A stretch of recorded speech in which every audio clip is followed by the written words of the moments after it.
జై మాత జై జై మాత.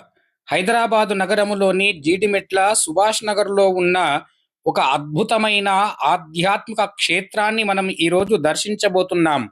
భక్తుల మనసును ఆకట్టుకున్న ఆయిమాత ఆలయం. ఈ ఆలయంలోని మొదటిసారి చూసిన వారికి ఒక క్షణం ఆశ్చర్యపోవలసిందే. ఎందుకు అంటే ఈ ఆలయ నిర్మాణ శైలి సాధారణ దేవాలయాల మాదిరిగా కాకుండా రాజస్థాన్ రాజుల మహాకోటలను తలపించే విధంగా ఎంతో వైభవంగా ఉన్నది. ఎర్రని రాతిగోడలతో నిర్మించిన ఈ ఆలయం దూరము నుంచి తన ప్రత్యేకతను చాటుకుంటుంది. సూర్యకిరణాలు ఆ ఎర్రని రాతిపై పడుతున్నప్పుడు ఆలయం మరింత అందంగా రాజభవనములా కనిపిస్తుంది. ఈ ఆలయ ప్రాంగణములోకి అడుగు పెట్టగానే ఒక ప్రశాంతమైన ఆధ్యాత్మిక వాతావరణము మనసును హద్దుకుంటుంది. విశాలమైన ప్రాంగణము, అద్భుతమైన శిల్పకళ, పరిశుభ్రత, పరిసరాలు భక్తులకు ఒక దివ్యమైన అనుభూతిని ఇస్తుంది. ఈ ఆలయములోని ప్రత్యేకంగా జరిగే పూజలలో హోమాలు ప్రముఖమైనటువంటివి. ఆలయములోని హోమగుండం చాలా పెద్దగా నిర్మించబడి ఉన్నది. ఇక్కడ వివిధ పర్వదినాలు మరియు ప్రత్యేక సందర్భాలలో హోమాలు నిర్వహిస్తారు. హోమ సమయమునందున వేద మంత్రముల నడుమ వెలిగే అగ్నిజ్వాలలు భక్తితో భక్తుల భావాన్ని మరింత పెంచుతాయి. ఇప్పుడు మనం ఆలయ ప్రధాన గర్భగుడి ముందుకు వెళుదాం. అందరికీ నమస్కారం. నేను మీ కుమారస్వామి. ఈరోజు నా యాత్రలో భాగంగా కుతుబుల్లాపూర్ జీడిమెట్లలోని సుభాష్ నగర్లో నెలకొని ఉన్నటువంటి ఐమాత యొక్క ఆలయానికి రావడం జరిగింది. రాజస్థాన్లో ఈ అమ్మవారి యొక్క విశిష్టత ఎంతో గొప్పదిగా చెబుతారు. మన తెలంగాణలోని ఇంతటి మహత్తరమైనటువంటి ఆలయం ఉండటం విశేషం. అందుకే ఆలయాన్ని దర్శించి వద్దాం పదండి. ఆయిమాత అమ్మవారు పాలరాతితో రూపొందించిన అమ్మవారి విగ్రహం ఎంతో ఆకర్షణీయంగా దివ్యంగా ఉంటుంది. తెల్లని పాలరాతి కాంతులతో అమ్మవారి రూపం మరింత ప్రకాశవంతంగా కనిపిస్తుంది. అమ్మవారు 16 చేతులలో దర్శనమిస్తారు.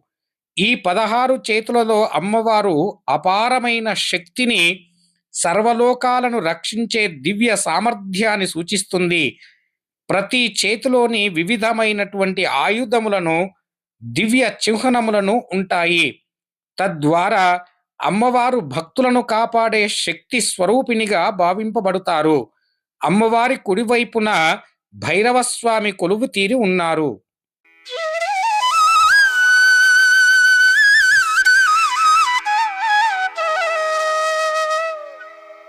గర్భాలయమునకు ముందుగా గణపతి, అదేవిధంగా ఆంజనేయ స్వామి దివ్యమైనటువంటి రూపాలు దర్శనమిస్తాయి.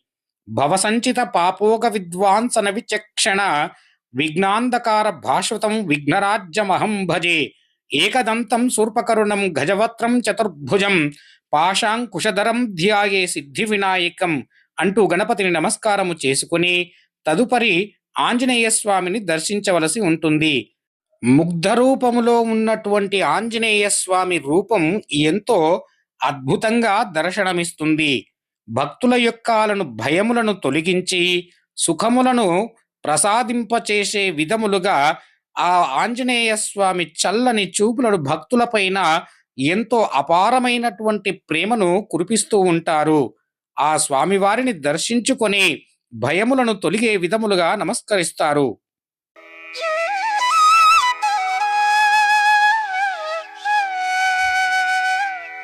భైరవస్వామి అనగా పరమశివుని ఉగ్రస్వరూపము. క్షేత్రపాలకుడిగా, ఆలయ రక్షకుడిగా భైరవస్వామిని భావిస్తారు. భక్తుల జీవితములో ఉన్న భయాలను తొలగించి దుష్టశక్తుల నుండి రక్షణ కల్పిస్తారని విశ్వాసం. భైరవస్వామిని దర్శించుకోవడం ద్వారా ధైర్యము, ఆత్మవిశ్వాసము, శత్రుబాధల నుండి విముక్తి లభిస్తుందని భక్తులు నమ్ముతారు.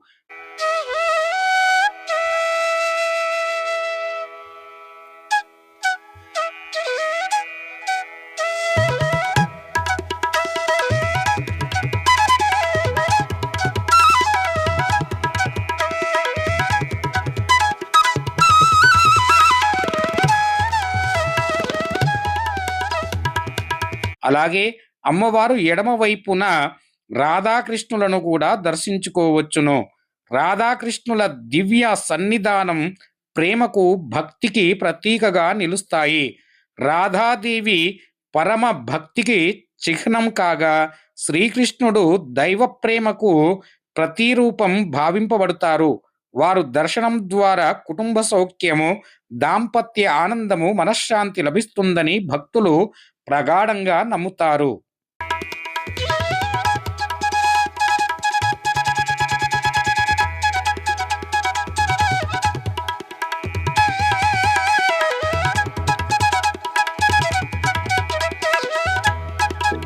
హిందూ మతములో ముఖ్యంగా రాజస్థానీలు సిర్వీ సమాజం భక్తులు కొలిచే ప్రముఖ దేవత శ్రీ ఆయి మాతాజీ.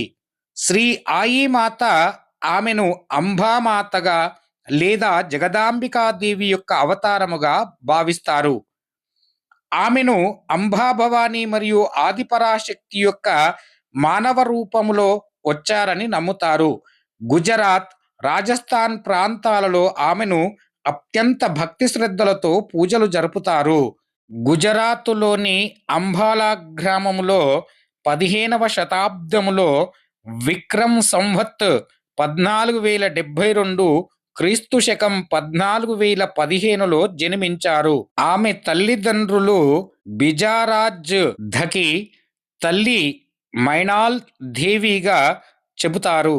ఆయిమాత ప్రధాన ఆలయం రాజస్థాన్లోని బిలారా ప్రాంతంలో ఉన్నది. ఇక్కడ అఖండ జ్యోతి.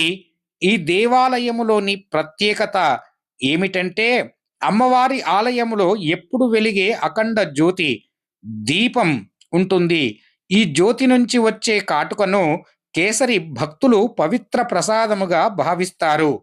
ఆయిమాత భక్తులు ఆయి పంతు అనుసరిస్తూ దీని ప్రకారంగా భక్తులు తప్పనిసరిగా వీటిలో ముఖ్యమైనటువంటిది మద్యం సేవించకపోవడము, అహింసను పాటించడము మరియు దయ, సత్యం, ధర్మమును అనుసరించడము. భక్తులను తమ కోరికలను తీరాలని, కష్టములను తొలగాలని అమ్మవారిని ప్రార్థిస్తారు, మొక్కులు తీర్చుకుంటారు. ఆయిమాత విశేషమైనటువంటి తల్లిగా భావింపబడుతుంది. వీరందరూ గోమాతను ఎంతో భక్తి శ్రద్ధలతో కొలుస్తూ ఉంటారు. వీరందరికీ కూడా ఈ యొక్క ఆయిమాత కొంతమంది ప్రాంతములకు గుజరాతీ, రాజస్థానీలకు అమ్మవారు కులదేవతగా కూడా భావిస్తారు.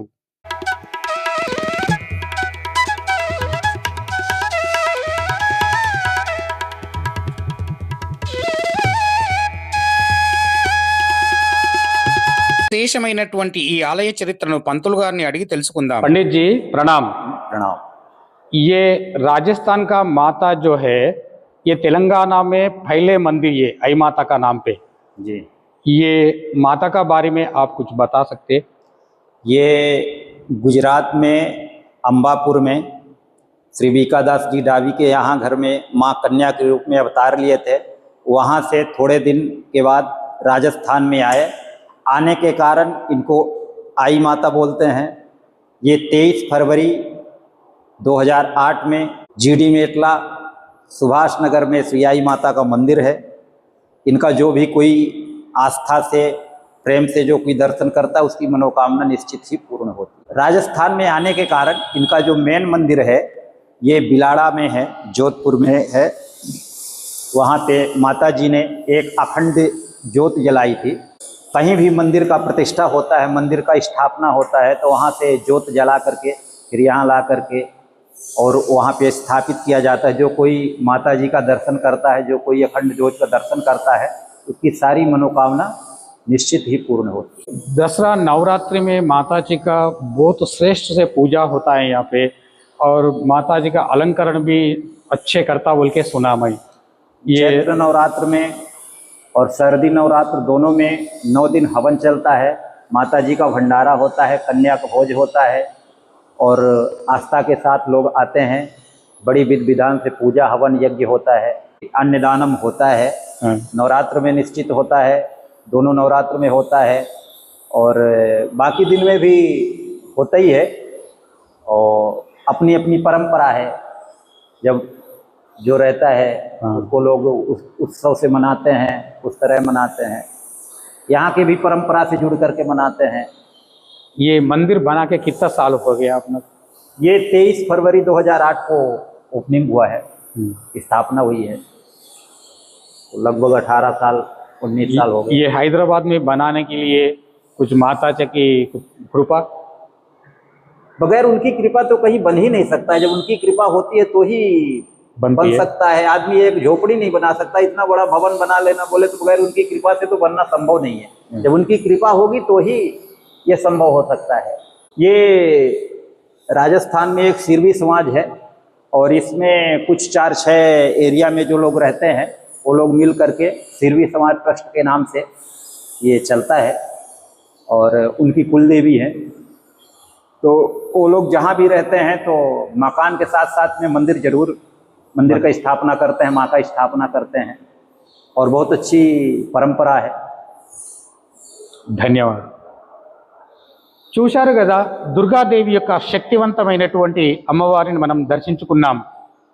సింహవాహిని అయినటువంటి ఆ అమ్మవారు సమస్త జీవులను కాపాడుకుంటూ రాజస్థాన్ నుండి ఇక్కడికి అమ్మవారి ఆలయాన్ని నిర్మించి ఎన్నో శుభమైనటువంటి కార్యాలు చేస్తూ ఉన్నారు. ఈ ఆలయం మన జీడిమెట్ల డిపోకు దగ్గరలోనే ఈ యొక్క ఆలయం ఉంటుంది. ఈ ఆలయాన్ని దర్శించేటందుకు భక్తులు ఒకవేళ వీలుంటే ఒక్కసారైనా దర్శించుకోండి. రాజస్థాన్లో కొంతమందికి కులదేవతగా కూడా ఈ యొక్క ఐమాత అనేటటువంటి పేరుతో దుర్గాదేవి ఉంటుంది. ఈ దుర్గామాతను భక్తి శ్రద్ధలతో కొలిసినటువంటి వారికి సమస్త శుభములను కలిగి ఇహలోకమునందున సుఖములను అనుభవిస్తున్నారు.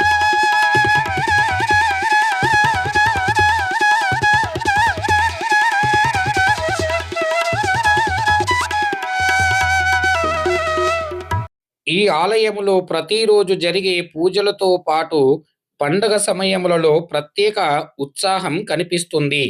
ముఖ్యంగా దసరా నవరాత్రుల ఉత్సవాలు ఎంతో వైభవంగా నిర్వహిస్తారు. నవరాత్రుల రోజుల్లో అమ్మవారిని ప్రతిరోజు వివిధ అలంకరణలో అలంకరిస్తారు. వేలాది మంది భక్తులు అమ్మవారిని దర్శించుకునటానికి ఇక్కడికి తరలి వస్తారు. ఆలయం మొత్తం విద్యుత్ కాంతులతో అలంకరింపబడి ఒక దివ్య లోకంలా కనిపిస్తుంది.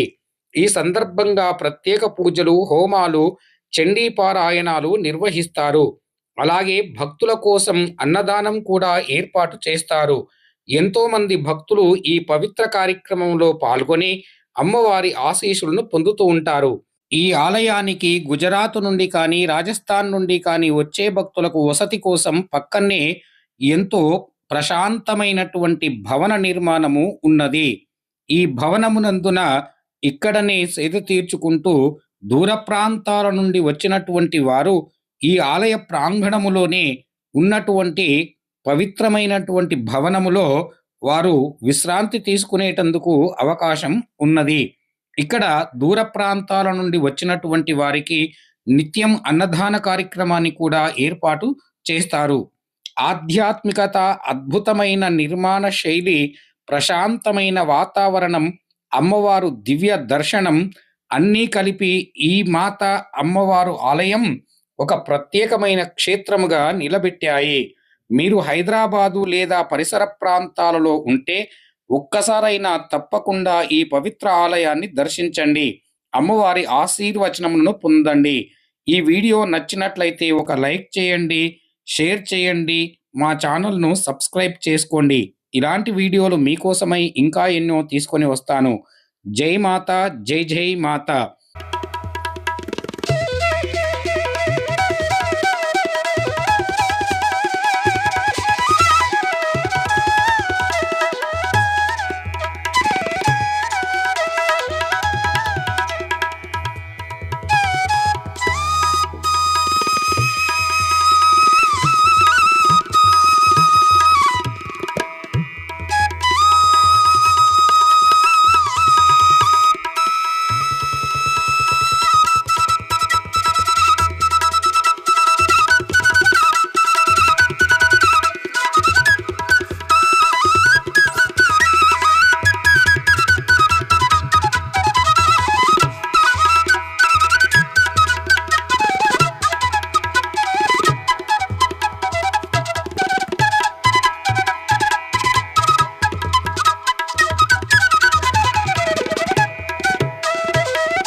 నా యాత్ర వీక్షకులకు, నా సబ్స్క్రైబర్స్కు ప్రతి ఒక్కరికి కూడా అమ్మవారి యొక్క దయ ఎల్లవేళలా ఉండాలని మనస్ఫూర్తిగా కోరుకుంటున్నాను.